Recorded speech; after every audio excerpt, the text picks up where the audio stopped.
What's going on, everybody? Welcome back to the channel. Hope you guys having a great day as always. If you guys haven't already subscribed, make sure you guys go ahead and hit that subscribe button.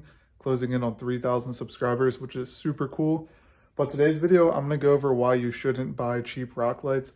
Cheap LED lights to any extent, really. They're all pretty much the same, and I'm going to show you why the manufacturers do some things that make them less safe to have on your car than the name brands. The ones that build them themselves make the better quality lights. So I'm going to show you why you shouldn't buy cheap LED lights. My example will be on these rock lights that I have here. And then this pretty much applies to any cheap LED lights like light pods, light bars, all that kind of stuff. You should honestly avoid them, and this is why. So I was sent this very cheap set of LED pods. You can usually tell by the packaging, honestly. Packaging is always kind of weird. These are like drop shipping companies. They drop ship their products straight from like Alibaba, AliExpress, all that kind of stuff, and you get a lower quality light. So to show you guys, I went ahead and set up one of these rock lights. The controller is hooked up to the battery, hooked up to the rock light. So I'm going to go ahead and turn these on and show you guys reasons why these are just not nearly as safe, not nearly as good to put on your Jeep. All right, so as you can see, the light turns on perfectly. Everything's bright. These are actually really, really bright light pods, but there's a reason behind that. I'm going to put this down so we can still see and it's not blinding the camera. These are hooked up exactly as they say to in the instructions. Everything's set up normally. So one thing that I noticed quickly, and it's already happening, is these get really, really hot. So I did some research, talked to some friends that are in the lighting industry and all that kind of stuff. There's actually kind of a weird reason behind that.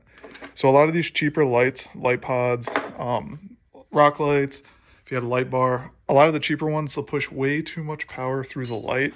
This will make the light brighter, yes, and then people will see it at shows, stuff like that, and be convinced, oh, these are the best rock lights, these are the best light bars, just because they're super bright. The downside to that is these little light housings and everything get really, really hot because they're not made to handle that much power. And then they also burn out way quicker than ones that are drawing the correct amount of power from your battery, all that kind of stuff. It's also going to put a ton of draw on your battery because you're pushing way too much power through all of this. It should not take that much power. I mean, this thing's already really hot. They do come with those rubber like backing plates that you'll put up on here. They're actually sitting right here. These rubber pieces that'll sit behind that. That's to disperse some of the heat. But the heat shouldn't even really be an issue with any LED lights. They don't really make much heat if they're efficient and not having too much power pushed through them. So this is definitely not ideal. They get way, way too hot. I mean, these, I had them on for a couple minutes. It's already hot to the touch. I wish I had one of those little temperature things so we could see just how hot these get from sitting at room temperature to all the way on for a few minutes. But rock lights you should be able to leave on for hours on end, and they shouldn't make much heat at all. Shouldn't draw anything from your battery. Nothing really should happen. LED lights are super efficient.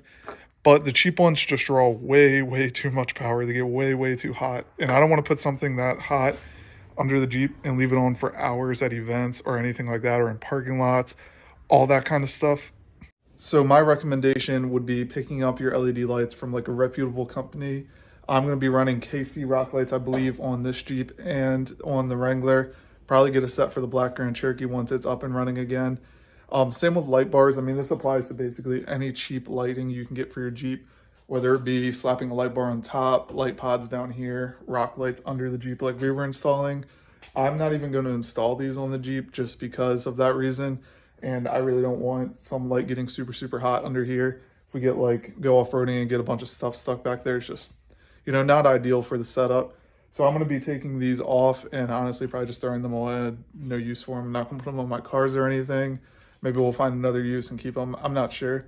But I figured I'd make this video to kind of explain that to you guys and give you kind of a behind the scenes thing in the industry, what happens there. They just push way too much power through them, so that way they're super bright, which is for a limited time before they burn out because they have too much power pushed through them. They also get super, super hot. I thought that was pretty interesting that they did that. I was unaware of that, so I figured I'd let you guys know. And yeah, get your lights from a reputable company that makes quality lighting, has made quality lighting. Like I said, I'm going with KC on all my Jeeps. I was also thinking getting the KC light bar for both of my Jeeps because I think that would be sick. I've never seen one on a Grand Cherokee. And I mean, they're all over Wranglers, but I just think they look really, really good. So let me know what you guys think there. Should I get that KC light bar? I'll put a picture of it up here on screen for you guys to check out. But yeah, just be careful with your LED lights, and I'll see you guys in the next one.